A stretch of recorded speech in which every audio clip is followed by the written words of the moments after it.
Hello, everybody. This is R.J. Mullins, author of Time for a Serial Killer, A Lifetime of Murder. Hey, don't forget now, my second book of that series came out on the 14th of February, my mom's birthday, in honor of her memory, right? And every good Valentine needs a murder. Confessions Before Death, Satan's Revenge. It's out. You got to look for it. And there's a nice surprise out there. A third book, a memoir, a short portion of my life. It's called The Drunken Savior. And it's about basically about a man who saved my life in the short and long of it. All right. But today we have Mr. Paul. I'm not even going to try to pronounce that last name. If I do, I'm going to screw it up. So I let Paul listen all about it in his book, Burning Through the West Coast. Take it away, Paul. Give me an introduction. Exactly. All righty. So, it took me a long time to even get my wife to figure out how to say my last name. So it's pronounced DISclafani. It's a nice Irish name. And I'm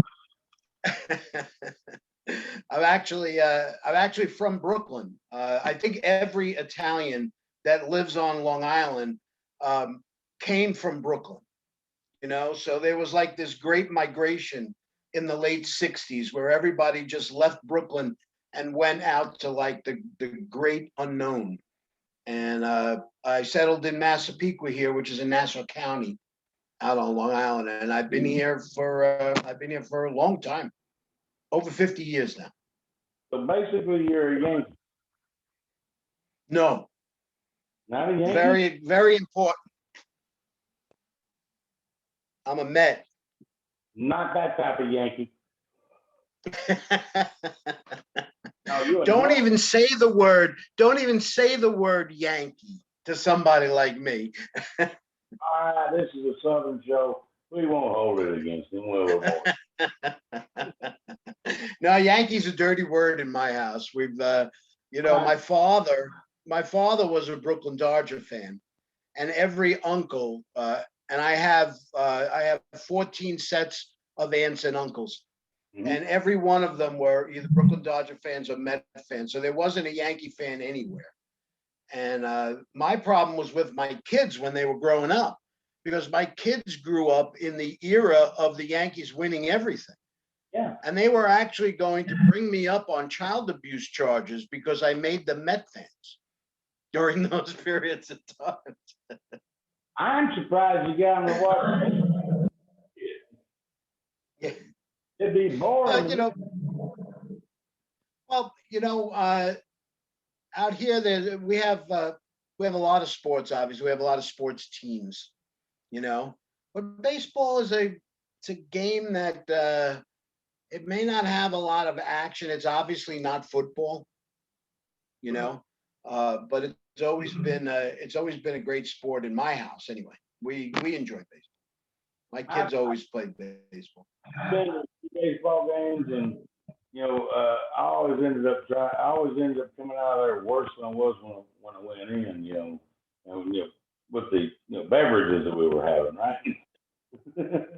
But watching it on TV, my wife likes to. Well, my wife likes to watch it on TV because it helps her fall asleep. Now you know what, I can understand. All right. Let's talk a little bit about your background and your book. Sure. Well, my book is called Burning Through the West Coast, and it has a subtitle of 6,000 miles, 576 beers, 4 states, 3 guys from the East Coast, and a bag of weed. So it was about a West Coast trip we took in 1978 with my cousin Sal and my friend Bruce. And it was the first time I had ever been on a plane. And it's a chronicle of that trip. And 1978, there were a lot of very crazy things going on back then. I know.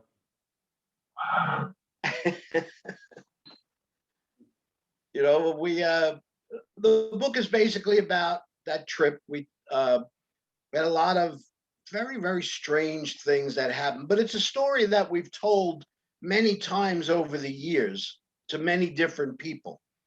And when I decided to write it, to put it all down as a book, I wasn't sure if I had enough, because it was just a story. But the more I started working on it and the more I started fleshing out everything, I realized, you know what? This is a funny story. Had a lot of very strange things happen on that trip. We were 21 years old. We didn't know anything about reservations. I mean, we thought we had reservations. Turns out we didn't have reservations. But, kind of, I guess, I don't want to say a New York attitude, but we wound up, they told us they got rid of a car, but we wound up getting a car anyway. They gave away our hotel room. We wound up getting a hotel room anyway. Because we just, you just don't take no for an answer. Right. And we had, there was a lot of hijinks, if you want to call them that. We actually, my friend Bruce actually found a bag of weed in the Los Angeles airport bathroom. Why is and right. I mean, what are the chances of that, right? And that took us all the way through most of our California trip. And yeah, except when we got to San Diego and somebody broke into our car, but instead of stealing anything in the car, that's what they stole. So what are you going to do? Report it to the police? Not really. No, not really. So, we were trying to get tickets for Johnny Carson. And I don't know if you know how that works, but in order to get tickets to go see Carson, you have to wait online. And you have to wait online the night before. And when we got to the window, they only had one ticket left, but there's three of us. So we decided to try again another night. And finally, we got the tickets. And we actually had to wait all day online. So what else are you going to do online all day? You got to stand online for 8 hours. And that's exactly what we did. It was like a tailgate party on the line. And we finally got in to see. Yeah, go ahead. What? This sounds like an extremely funny book. Oh, I'm telling you, I mean, even to the fact that Johnny Carson, we interrupted his monologue because we said, you know how when they they're talking or guest is talking and they say, yeah, I'm from Topeka, Kansas or whatever, and everybody applauds and stuff because they mention his hometown. Well, we said as soon as he says New York, we're going to get up and scream and holler. So, of course, there was a newspaper strike going on in New York at the time in 1978. And he was telling a joke about a newspaper strike in New York. And as soon as he said the magic words, the three of us jumped up, yelling and screaming and hollering. And it stopped him dead in his tracks. We were the only ones yelling. And he looked up at us and he says, obviously some non-readers from New York. So we had Johnny Carson make fun of us on national television, Good highlight. And throughout the course of the trip, and I know that I read that you were a former truck driver. Correct. Right? Okay, so we went to go visit friends in Arizona, and we went tubing in Arizona down the Salt River, and it was supposed to just be a lazy float.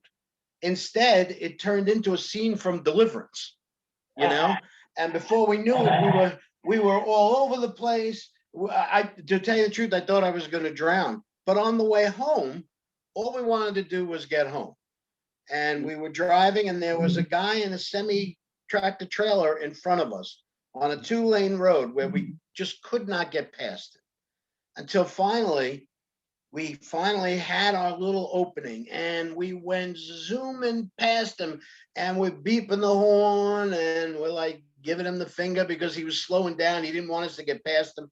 So we fly by him, and all of a sudden we realize after we get past him that we don't have any beer to celebrate with because the beer is in the trunk of the car. So we had to try and get further enough in front of him so that we could pull over, get out of the car, grab beers, and get back into the car before he came. And it was like something out of a Stephen King novel. We had we had the whole thing planned, what doors were going to be open, who was going to go out of what side, who was going to grab the beers, and then all of a sudden, here he was. He was bearing down on us again. But you have to read the book to find out how it turned out. I definitely will have to. That book.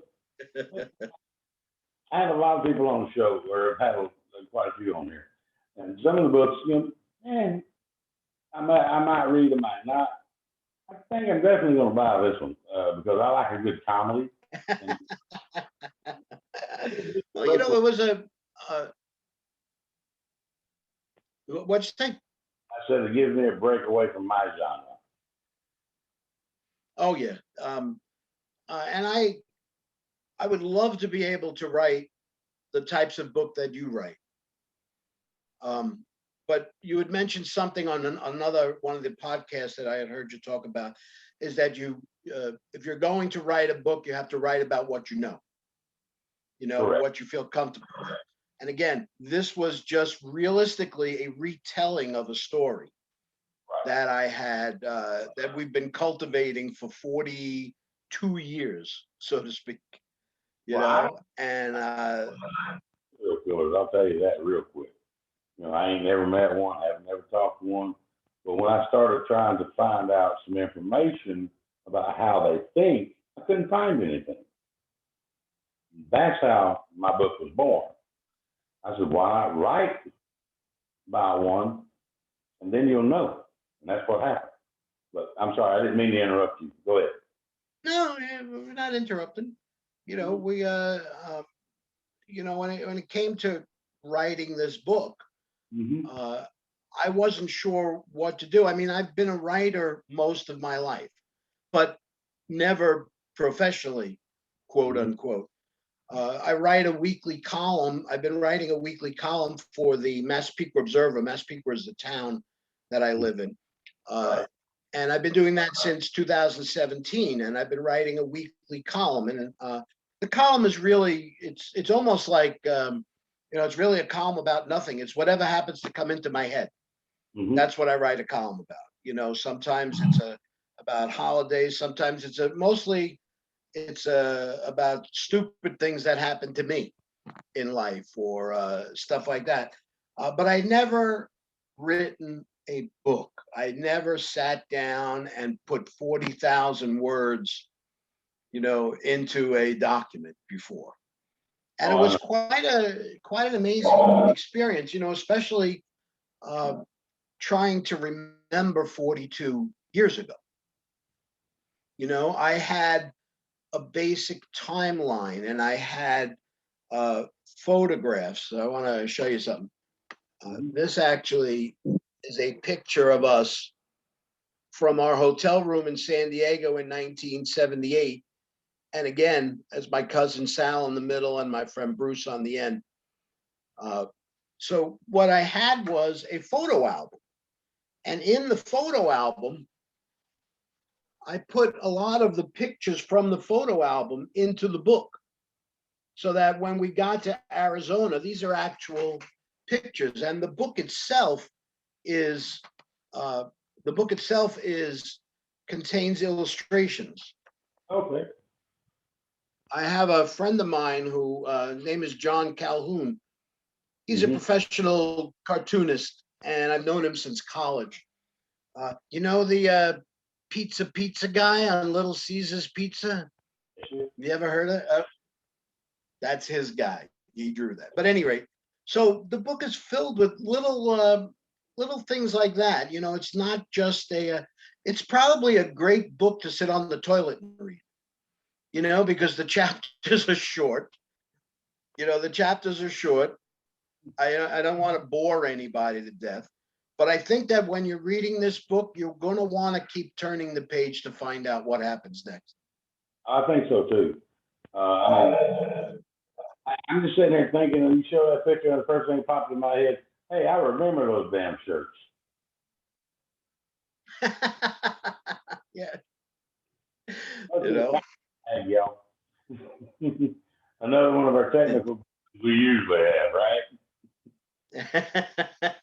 Hey, these things happen. Exactly. Now, let our audience know what you used to do. Well, what I used to do and what I still do is I am a healthcare IT professional. I work for a hospital, and that's my day job.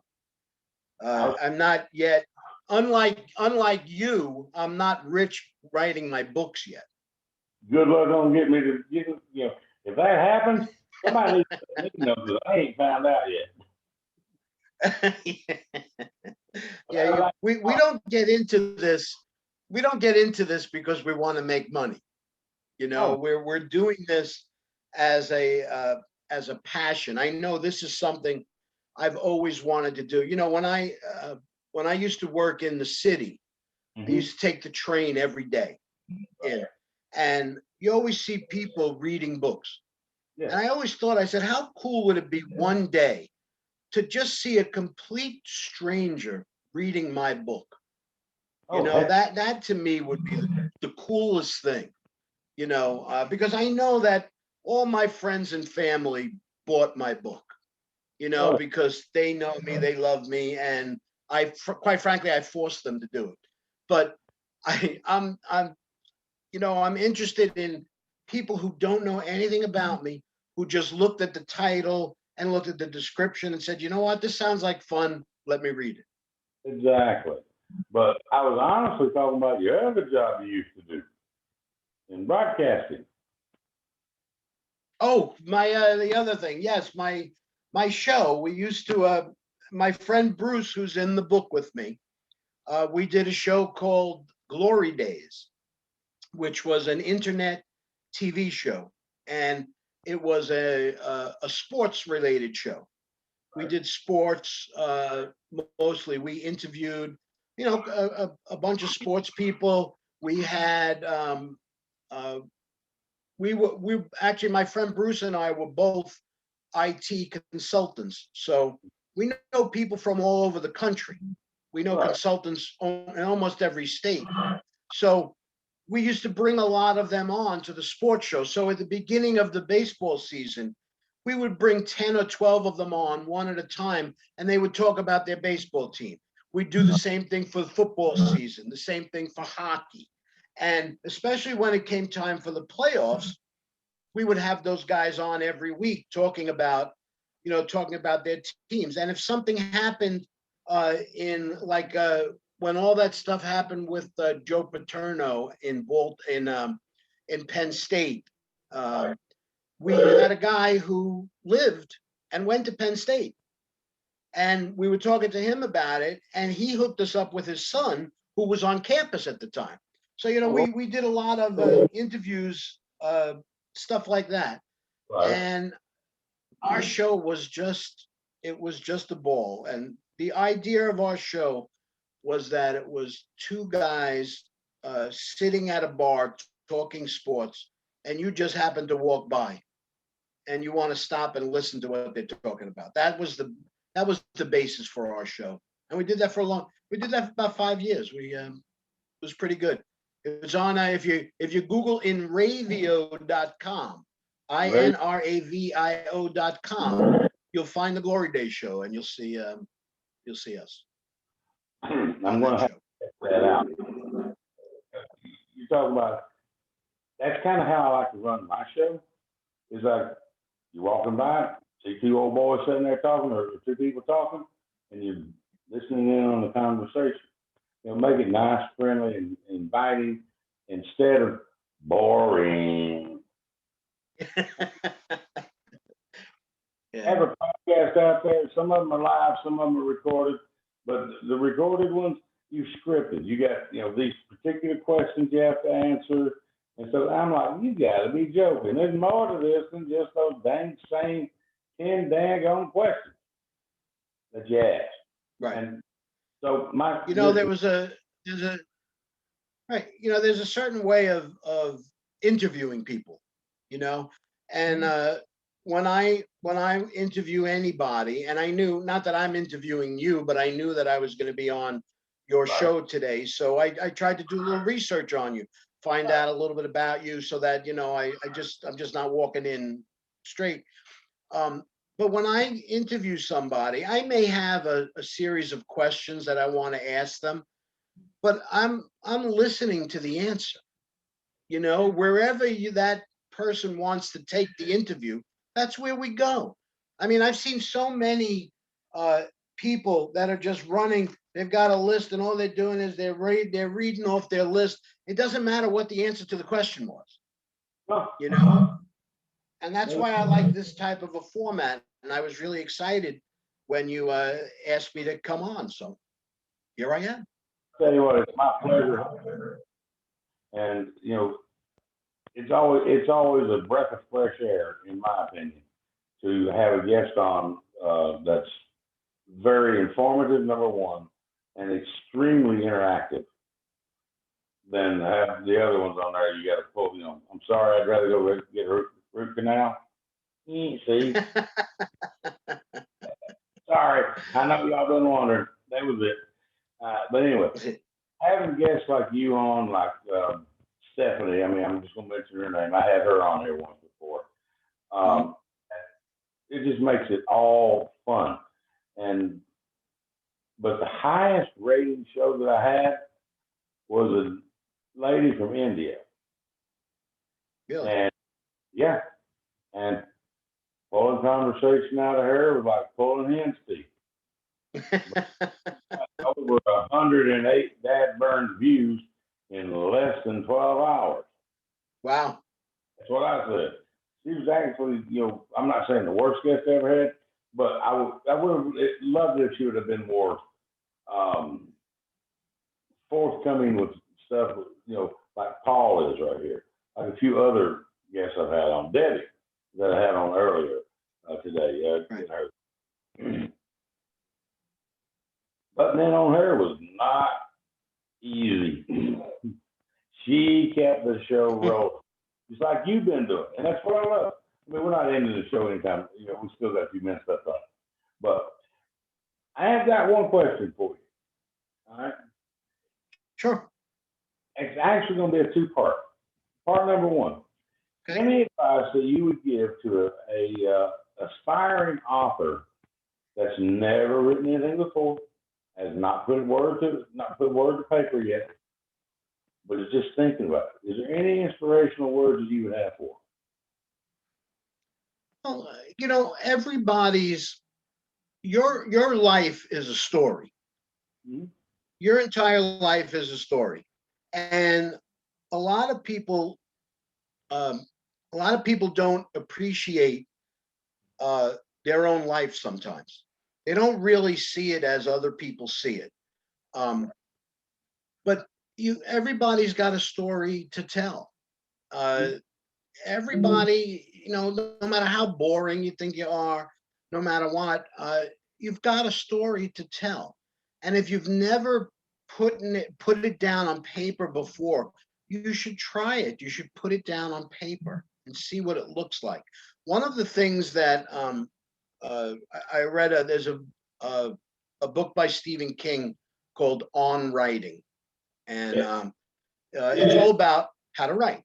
And one of the things he says is that when you write a story, you should write it for you. You write the story for you. And all you do is write the entire story down. Don't worry about if someone's going to like it or if someone's not going to like it. You write it down for you. The first version of every story is for you. He says your second go round is for the reader. He says, but if you start trying to write a book for the reader, you're never going to get through it. Because And that's why he's Stephen King. Exactly. I mean, and called an indie author when he first started. I mean, I think he had written 4 books before any of the major 5 publishing houses even talked to him. And he paid for having him published himself. Right. In some of the reviews that I had on my first book, one reviewer said that he compared me to Stephen King and Tom Clancy. I think it was a very high comparison, in my opinion. I think, I'm not no Stephen King by any means, and I'm daggone sure not Tom Clancy. But those are compliments that you don't get every day. No. And I mean, even though, I don't see myself in their, I don't even see myself in their wake, of the genre that I've chose to write in. Stephen King is a great author. I think he's a little bit long-winded, personally. Oh yeah. So that's my own opinion. Which is why his books don't translate into movies very well. That is very true. That is very true. And but every author out there, would-be authors, current authors that's been doing this for 10, 15 years or better. Just like Paul said, everybody has a story to tell. And the only advice I can give you is to start. Right. And I would say, for 2 years before I wrote this book, I spent trying to figure out what to do with it if I did write it. Yeah. And there is nothing wrong, quote unquote, with self-publishing it. No. You know what I mean? There are people who I know that I've talked to that when they said, oh, they published your book, how much did they give you? And I said, what are you talking about? How much they give you? What do you think you think I'm getting in advance on a book? I said, I'm a first-time writer. I said, that's not how this works. And there are people who just don't understand that there's no greater feeling in the world than opening up that box when those books are produced. And seeing your book. Well, I keep hearing a noise, and I think I don't know. I think it's one of those technical glitches we got again, boys. You have like a little bell that we could ring every time you get one? No, I'm just doing this loud enough on its own. But the thing is, Paul's absolutely correct. And there's more out there. And I cannot stress this enough. I've said it on many shows. If all you're looking for is that orange banner that says bestseller from Amazon, you are missing a whole lot of books out there that are really good reads that you don't have a clue on. Get on Facebook, join book groups, fan groups. Heck, join mine. I don't care. I mean, Paul, like you join his, I'm sure of that. We all have that one story that we want to start. And the only way to start one is with one word. That first word doesn't have to be anything. It could be nothing more than the letter I. And there you go. Straight up. That's right? Exactly right. Absolutely, man. Paul, has been a great pleasure having you on here. And I got to read that book. I mean, just the one you're talking about, just about, the weed being stolen out of the car. It brings back. Well, I tell you what, I make a deal with you. Okay. After you read my book, you contact me, and I'll bring my friend Bruce and my cousin Sal, and the 3 of us will come on and talk to you. You got a deal. All right, would that be fun or what? Oh, God, yes, that'd be great to do. I mean, there's no way in that you talk about a blast. Who's bringing the beer? because I know you'll enjoy them just as much as I've enjoyed hanging out with you. I dang sure will. I guarantee you that much. Well, Paul, I want you to do us a big honor right here and take us out Sure. of the show. Your name, your book, where to get it. Okay, the name is Paul DISclafani.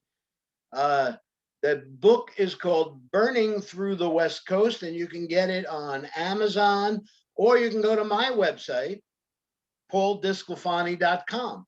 The problem with that is you need to know how to spell DISclafani. That would help. Oh, this Stefani. DISclafani. And I'm looking at it. That's the only way No, I can spell that sucker. DISclafani. Need my dad burned glasses, y'all. I can't read either. Here, ready here, one more time. That's how you spell it. There you go. That's it. I'm a shameless self-promoter, so When the shame was about it, I do it every day. I'm doing that some days. But Paul, unfortunately, we do have to end this one. As soon as I have that's this cool. converted over to an MP4 and get it uploaded to the sites I told you about earlier, I will shoot you the links to those. All right? Okay, man. Thanks. Thanks. It's been my We'll pleasure. talk.